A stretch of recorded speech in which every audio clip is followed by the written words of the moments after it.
पति साइड में था, एक इंसान है उसने उसको गोली मार दी यहाँ पे। उसने बोला कि शायद मुस्लिम नहीं है, उसने उसको गोली मार दी। नहीं नहीं, आपकी सेफ्टी के लिए आए हैं, बैठो बैठो बैठो बैठो, आपकी सेफ्टी के लिए आए हैं, हम इंडियन आर्मी हैं, बैठो। थोड़ा बताइए हुआ। मार दिया मेरे पति को।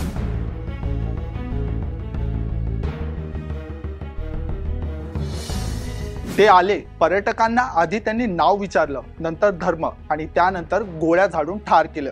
एवढंच नाही तर मोदींना जाऊन सांग अशी धमकीही दिली। जम्मू आणि काश्मीरच्या पहलगाममध्ये पर्यटनासाठी गेलेले पर्यटक हॉर्स रायडिंग करत असताना तिथे अचानक काही दहशतवादी आले आणि नाव धर्म विचारत बेछूट गोळीबार सुरू केला। या दहशतवादी हल्ल्यात जवळपास 27 जणांचा मृत्यू झाल्याची आणि अनेक जण जखमी झाल्याची माहिती समोर येत आहे। मृतांमध्ये 2 परदेशी नागरिकांचाही समावेश आहे आणि जखमींवर उपचार सुरू आहेत। TRF म्हणजे द रेझिस्टन्स फ्रंट या नावाच्या एका दहशतवादी संघटनाने या हल्ल्याची जबाबदारी स्वीकारली आहे। पण द रेझिस्टन्स फ्रंट ही दहशतवादी संघटना नेमकी आहे तरी काय, जाणून घेऊया। TRF जम्मू आणि काश्मीरमध्ये सक्रिय असून भारताने तिला आधीच दहशतवादी संघटना घोषित केली आहे।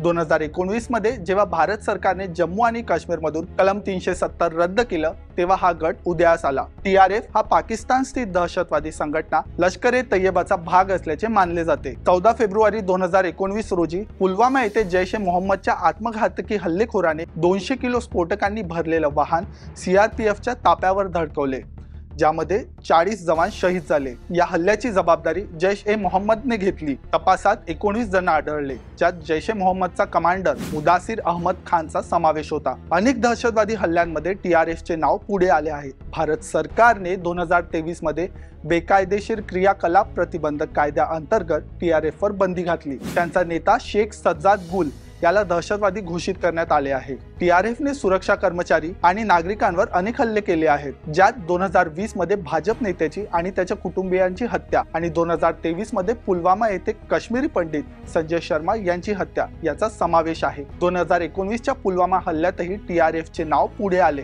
तथापि त्यांचा थेट संबंध सापडला नाही। खरं तर पुलवामा हल्ल्यामुळे पाकिस्तान पुन्हा एकदा उघडा पडला।